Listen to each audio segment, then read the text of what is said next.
On in the ancestral lands of the Anishinaabe, Innu, and Dakota Oyate peoples. And the land on which we now work and live and play here in the city of Winnipeg is land which the First Nations in this area agreed to share through Treaty Number 1 that was entered in 1871 here at the Lower Fort Garry. And so it's important that we acknowledge the generosity of those 7 First Nations that entered that treaty and allowed for the rest of us to work and live in this territory. So I want to start by that acknowledgement. I also want to acknowledge the elders and the knowledge keepers that are in the room and the leadership of your respective communities. I'm from Wanapagao, Hollow Water, which is also within Treaty 5, and that's where I lived. I was born and grew up until I was 17 years old, and then I relocated here to Treaty 1 area, and this is where I now work, and this is where I raise my family. I want to talk, when I talk about, get my PowerPoint going here. I want to talk a little bit about the Treaty Commission because not everybody knows what the Treaty Commission is all about. And I think that the Treaty Commission does wonderful work.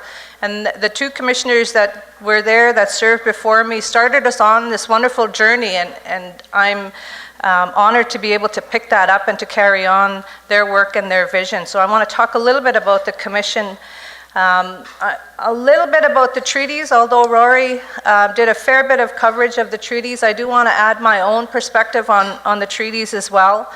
And then talk a little bit about treaties and reconciliation. So that's kind of the nature of my presentation. Many of you may or may not know that the Treaty Relations Commission is a neutral body. So we're not supposed to take sides, the First Nation or the Crown. And we were created through a partnership between the Assembly of Manitoba Chiefs and the Government of Canada in 2005. So we've been around for about 13 years now. And what have we done in that 13 years? Well, it started with Dennis here, who's now running away because I'm going to talk about him. But Dennis was our first commissioner, and he served in that role from 2005 to 2010. Following Dennis was James Wilson, who's from the OCN territory, and he served from 2010 to 2016. And of course, I've been, as I mentioned earlier, in this role since 2017. And there you can see a picture of those handsome people. Dennis says, yeah. One of the important parts of the Commission, and I think this is true in any of our communities or the work that we do when we talk about treaties, are the elders or the knowledge keepers. And we are blessed, or we're very fortunate at the Treaty Relations Commission that we have the benefit of the AMC Council of Elders. And they guide a lot of the work that we do, a lot of the projects, and they guide a lot of my vision as well in terms of what the Commission can be doing in the communities, both First Nation and non-First Nation. So we have a number of elders that serve on that commission or that council. We have Elder Joe Hislop from Treaty 10. We have Doris Pratt, who is not of the numbered treaty areas, but she is of the Dakota Nation, and certainly they have a unique relationship with the Crown as well that must be upheld and honored, so she provides her knowledge. And then we also have other elders that include Florence Painter, Darcy Linklater, who I see over there, staring at me, making sure I'm saying the right things. And the late Elmer Cushane as well, who's on our Elders Council. And the chair of the Elder Council is Elder Harry Bone, who I see is also in the room. So these Council of Elders guide a lot of what the Commission does. And as I've mentioned, I'm truly honored and privileged to work with them. We don't get to meet with them every day, but we try to meet with them as often as possible, and they help to set the direction of the Commission over the year and also over the next few years. So I think they come to play an important role in our treaty discussions and our treaty planning. The mandate of the Commission is simply this. It's to strengthen, rebuild, and enhance the treaty relationship and mutual respect that was envisaged by the parties when they entered treaty. And we do that through three main ways: public education, independent research, and through facilitation. And when we talk about public education, there's a number of different ways that we do this. I don't know if many of you will remember, but a number of years ago, in 1994, the Assembly of Manitoba Chiefs entered into a self-government agreement with the federal government at that time. And the idea behind entering into that self-government agreement was really to restore jurisdictions to First Nations people here in Manitoba. And the offshoot of that would have been to dismantle the Department of Indian and Northern Affairs. The big kicker in all of that was that it was to be done in accordance with treaties and the treaty principles.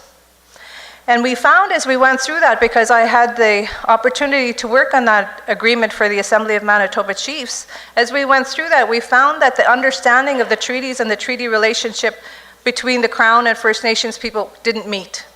Hey? They didn't meet, and so when you have a vision or an understanding that doesn't meet, it's difficult to enter into an agreement that truly would restore and recognize First Nation jurisdiction, First Nation governments.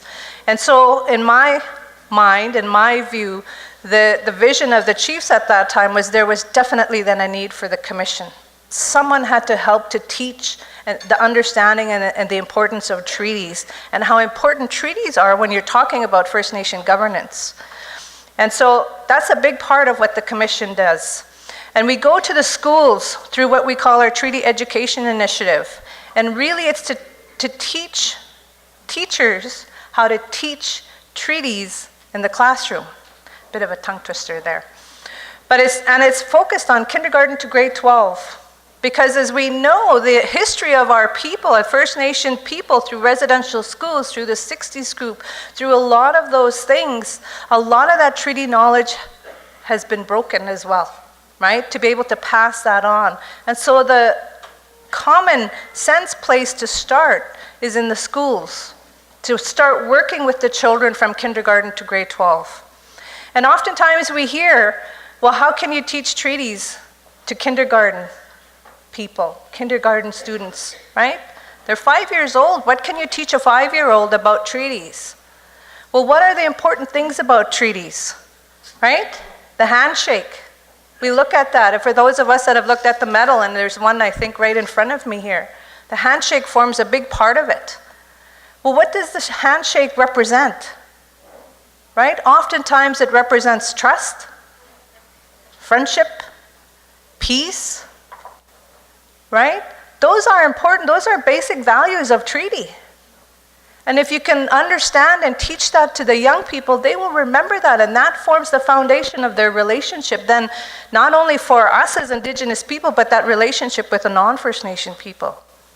Those basic treaty principles, values form how we then work, and we build on that each year until they graduate from grade 12. Now the thing with the kindergarten to grade 12 and our treaty education initiative is we have to be invited to come to your communities, and I think I've said this to a number of the leadership before, and we are starting to get invited. We are starting to get invited to the communities so that they help to understand, and it's really just to help and support the teachers that want to teach about treaties, and sometimes, you know what, we have to learn ourselves what the treaties are all about. I think at the session last year, there was a presentation by some of the youth who said they didn't know what the treaties were all about. Well, we have to fix that, right? We have to work at fixing that so that everybody, by the time they graduate from grade 12, understand what the treaties are. And it's not just First Nations people, right? Because who is the second of the third party in that treaty, right? It's the non-First Nation people. They too have to understand what the treaties are all about and what their obligations are all about. So through the Treaty Education Initiative, we work to do that. We have amazing tools and materials that we didn't do just on our own. We worked with the Resource Centre, we worked with the Assembly of Manitoba Chiefs, we worked with the province of Manitoba, because under the Canadian Constitution, they have jurisdiction over education. And we worked with the federal government. We also worked with the Teachers Society in Manitoba. So a lot of people were part of this, but we deliver it through the Treaty Commission. And we utilize elders. Both Darcy and Harry come with us and as we go to different communities, and they give the spirit and intent of treaty lesson, right? And that's what we have to do. We have to take that to the communities. We also have a speakers bureau with people with different expertise with respect to treaties, right? People that have that historical knowledge, some of that archival knowledge that Rory presented as well. We have people that have that. We have elders that go out and speak to different schools. Our elders there are so busy because people want to understand what the spirit and intent of treaty is.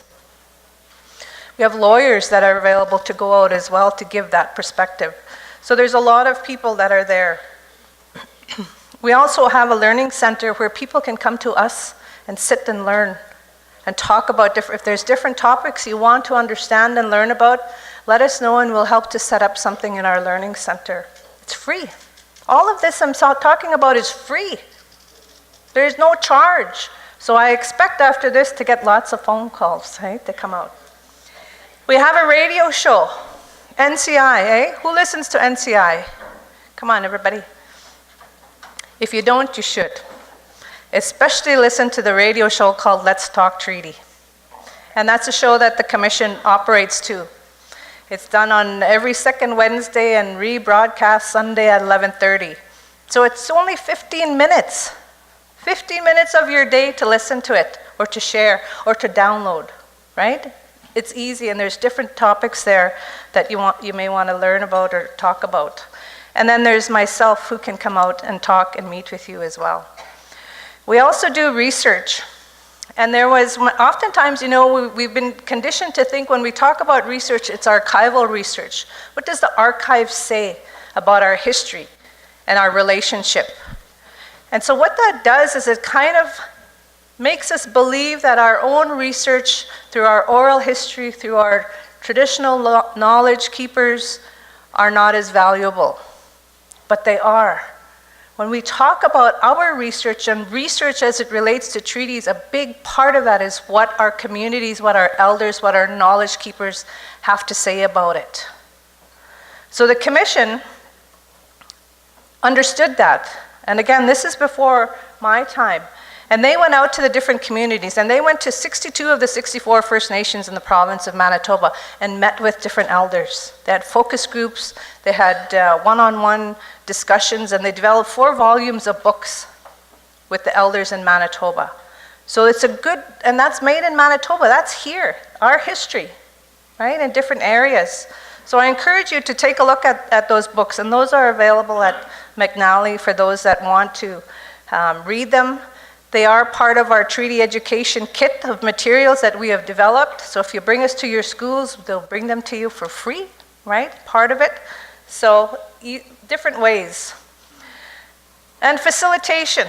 Because we're a neutral body, we have different opportunities to act as well as a facilitator to maybe bring the parties together to talk about different topics. And this reminds me, when I did one of the talks, treaty talk on, Let's Talk Treaty on NCI, we did one with the Island Lake communities, and Elder Mason was on there.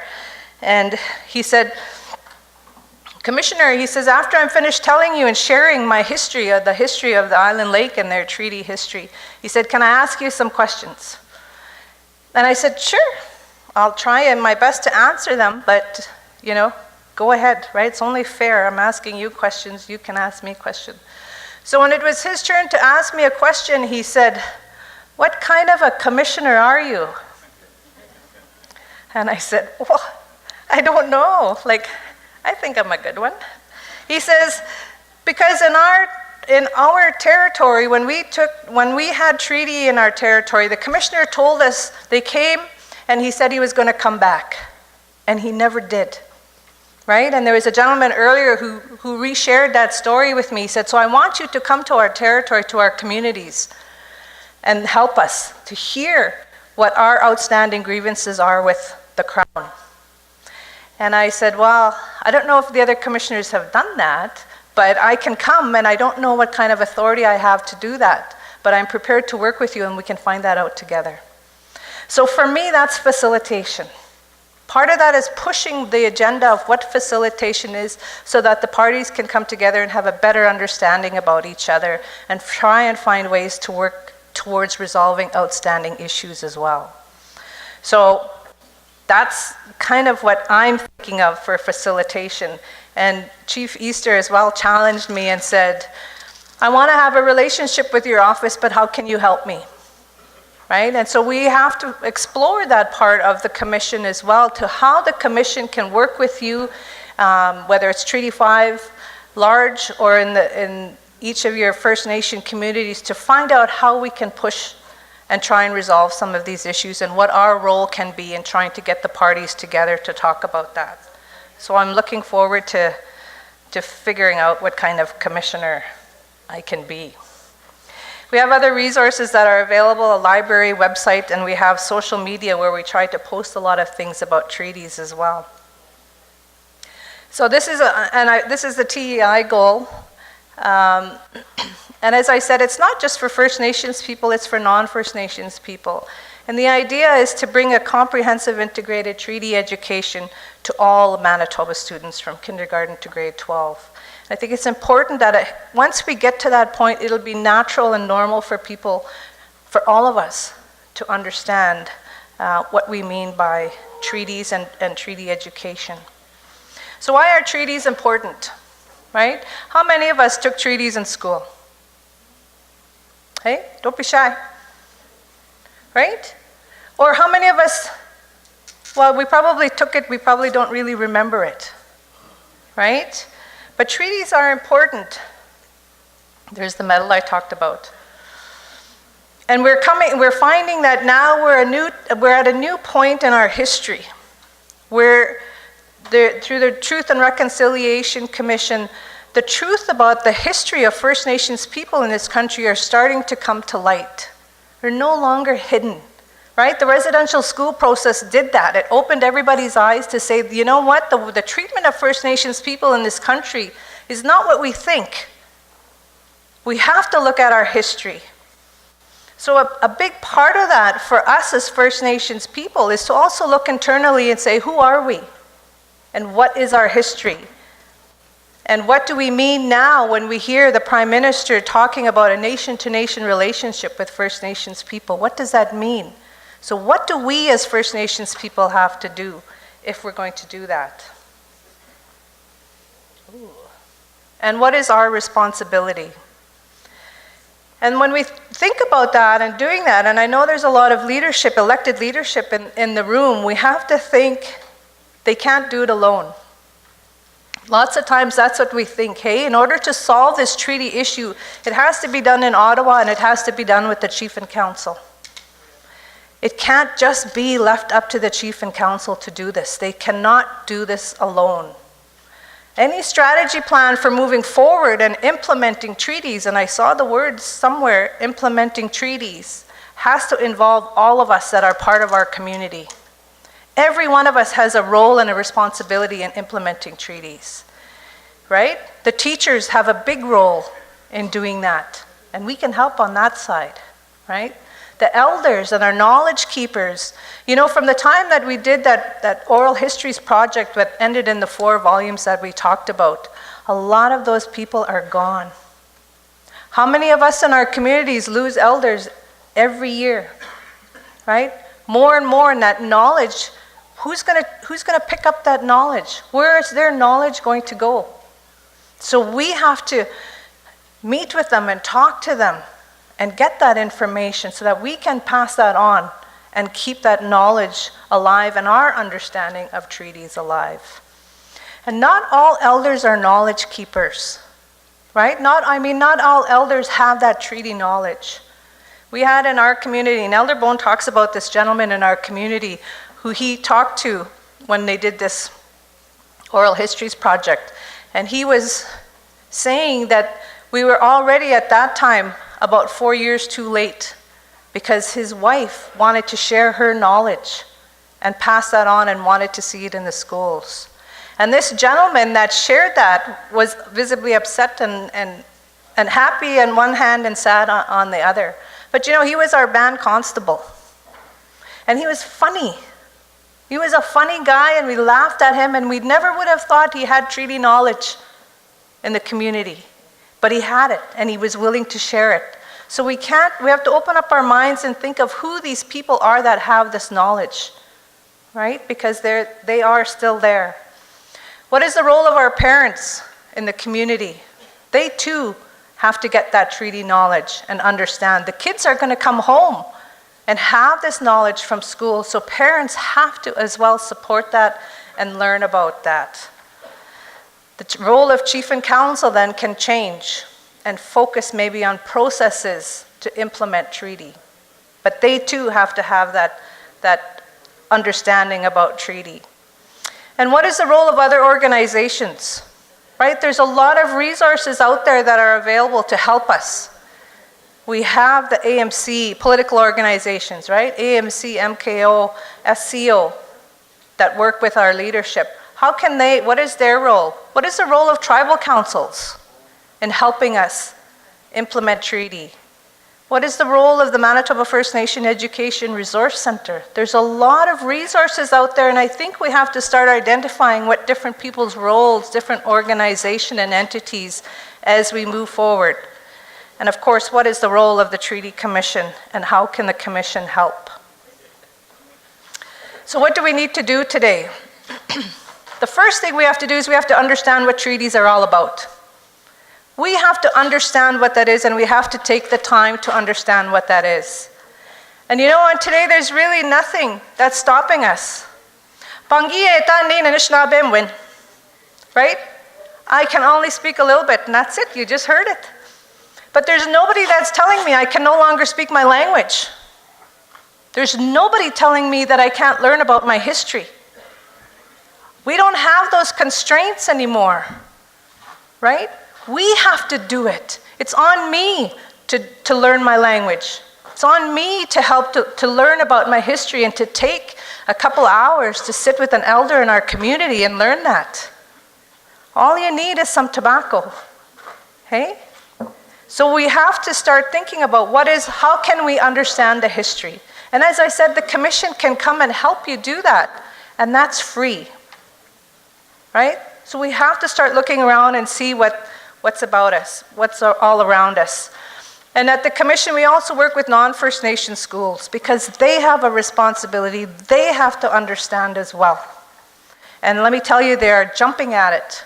We are booked a year, almost 2 years, because they want us to come to their communities, to their schools.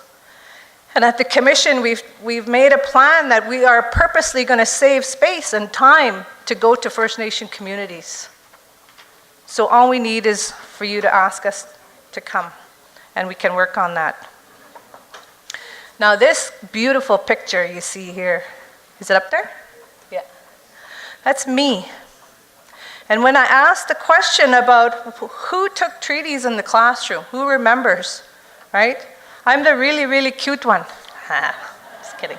People get it wrong all the time. This picture, why I put this picture up there, because I had just finished grade 4, and I was going to grade 5. And when I was going to grade 5, this is what I remember being taught about treaties in the classroom. The teacher came in one day and she said, today we're going to learn about treaties. And I always thought treaties was just a First Nation thing. Okay? I thought it was just for us. And I thought, wow, we're going to learn about treaties. I'm so excited. What is she going to teach us? Well, what I remember, and some of you may have the same understanding about treaties, she said, essentially, the treaties were entered into with the Indians, because that's what everybody called us then, right? The treaties were entered into with the Indians. The Indians gave up their land so the white people could come and settle and build the railway and all of this stuff. And the Indians were put on reserve. And I said, even then, what? They put us on a reserve? And I went to school at Wanapagao, and the school is on the reserve, okay? And I thought, wow, well, we're still on reserve. That must be true. There's white people all over the place. That must be true. We're still on a reserve. That must be true. But who negotiated these things to give up all that land and we would be stuck, we would be put here? Someone put us here. That's what I was taught. That's what I thought. And I said, "Excuse me, teacher, are you sure that's what that says?" Right? And so she holds up her book, her curriculum, and says, "It says it right here, so it must be true." Right?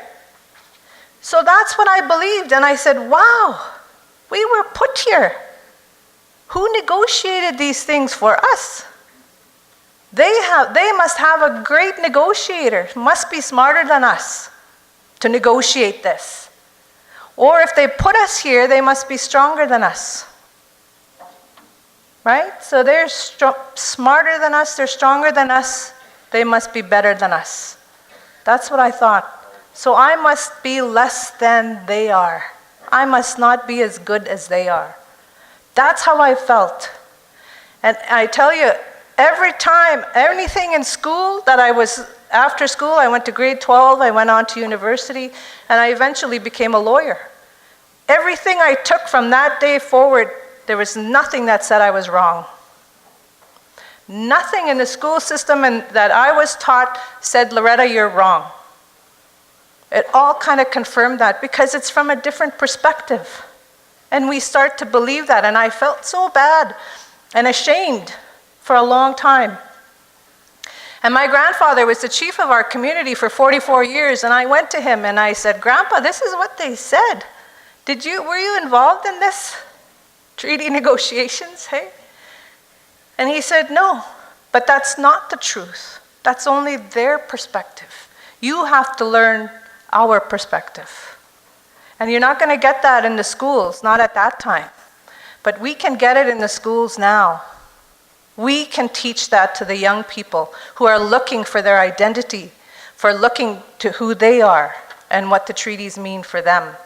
And it's not just treaty right to education, right? It's more than that. And so this little girl that you see there from that point on, look, she looks so happy, hey? Changed how she thought about herself and her people and her history and her identity. And that comes from what we think and what we're taught about the treaties. So it's important that we change that so that the young people now have a different view of what the treaties are. And we all know that there's 11 numbered treaties made between 1871 and 1921, and we all belong, well, all of us here belong to Treaty 5, but there's different ones, right? And we have to understand the history, and part of that was taught this morning by Rory. But when we think about the treaties, as I said, it's not just those historical documents.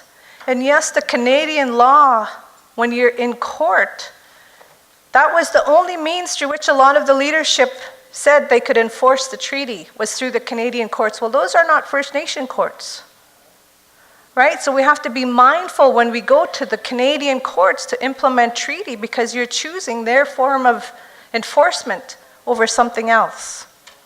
And we have to think of what that something else can be to enforce or implement those provisions of treaty. But that was all that's really left way of forcing them to do it. And when you go to a Canadian court system, it's what you can prove. And what's the best way to prove your case? Right? It's a written document. Do you have an agreement in writing? Well, this is the written document, the written treaty has been used over and over and over in the courts. And First Nations people for years and years have been saying that's not the only part of the history. We have the oral history. We have what our elders have told us about treaty, and you have to listen to that. And actually the Supreme Court of Canada said, yeah, but we have to go home and do our homework too. What are our elders telling us? What are those knowledge keepers telling us about treaty, so we understand it and we can use that when we look to enforce the treaty. Right? Again, the treaties are more than the $5. Rory talked about that. Put that into perspective as a gift. The treaties are more than those $5. It's more than the farming or fishing implements that they provided to us. It's bigger than that. We have to start to understand, and it's more than TLE. It's more than the Kapyong Barracks here in Winnipeg and urban reserves. Those are only part of the treaty relationship, the treaties. So what are they? It's really about the relationship. We have to redefine and maybe not redefine, we have to get back to that original relationship of coexistence. My grandfather told me what treaty was really all about. He said we were to live our own way, and we'd only go to them in time of need. Other than that, we are left to our own lands and resources to develop who we are and continue our way of life. Well, through history, we know that that time of need is more and more. The residential schools, 60 scoops, all of those, the Indian Act, has created a time of need all the time. But we have to try and change that as well. We have to take a look at our history and who we are and who we want to be as we move forward. These are just some of the history, the past system, the residential schools that was there. So we need to get back to the relationship of coexistence. What is our governments and our people? How are we going to live, and what does that mean for us? And we have to teach them what their treaty responsibility is either, because they only have that one perspective. And when we talk about reconciliation, that's a big part of it. Not only for them to reconcile, but we have to reconcile as well and look internally. And there's a lot of things out there now that's in reconciliation. The Truth and Reconciliation 94 calls to action. You have the United Nations Declaration on the Rights of Indigenous People. You have the federal government going on this rights and recognition framework. And you have the treaties. There's all of these things kind of going around there. How do you connect them? Where do you start? Right? For me, I used to go back to the treaties, and all of these will fall into place. But part of that is we have to change the way we think. As First Nation people, we've been conditioned and trained to wait. To wait for what? Right? We have to stop believing that the existing system and what's there is the only way. Which means we have to start believing in our own First Nation systems and ways of being. And maybe because of history, those have changed. But we have to take a look and find out what those are in our areas, whether it's a treaty area or linguistic area or in our own First Nation communities. We're not starting from scratch. Sometimes we think we're starting all over. We're not. We just have to place value on the things that are already there, and they're there. We just have to take the time to find out what those are. We often think we need approval to make changes. We have to wait for the Minister of Indian and Northern Affairs or Indigenous Crown Relations to tell us it's okay. We have to wait for the province to say it's okay. We don't have to always wait. And that's what I mean. We've been trained to think that we have to wait for a certain amount of money, or we have to wait for the minister to say it's okay. We have to decide as First Nations people what we want to do, and then to do it. And we have to stop thinking that change is only going to happen in Ottawa and with Chief and Council. A big part of it could happen there, but a large part of it happens with us as people. What we understand, how we feel about ourselves, our community, and our history. And the man, I tell you, you're going to get a lot of strength from that. And you're going to get a lot of change. And the young people, different places that I go, the young people are just dying to know their history and who they are and what they can do to make changes. Because they see the history. They don't want that. They want changes, and so we have to work together to help them and guide them as we move forward and make those changes.